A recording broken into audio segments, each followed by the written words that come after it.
Oggi, se ci pensiamo, nella città che abbiamo vissuto fino ad oggi lo spazio pubblico è quasi tutto uno spazio di trasporto. Ora dovrebbe essere il contrario, il trasporto dovrebbe essere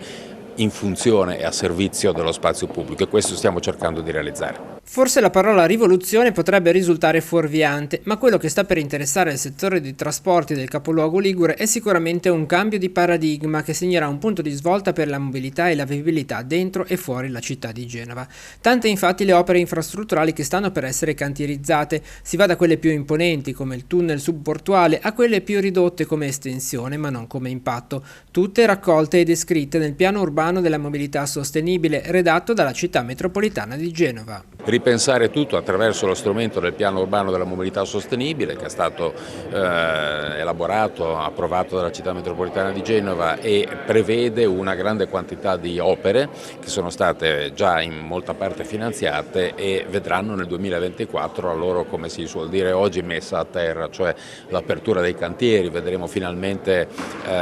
i lavori in corso per tutto quello che in questi ultimi 3-4 anni è stato progettato, che riguarda principalmente il trasporto pubblico,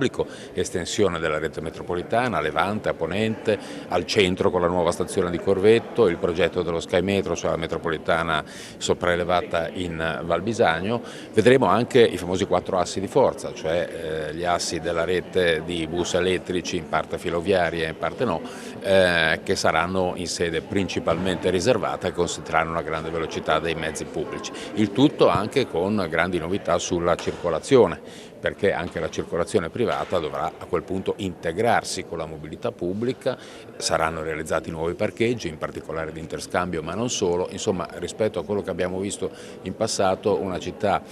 dove la qualità della vita e dell'ambiente è realizzata anche attraverso la mobilità e non nonostante la mobilità.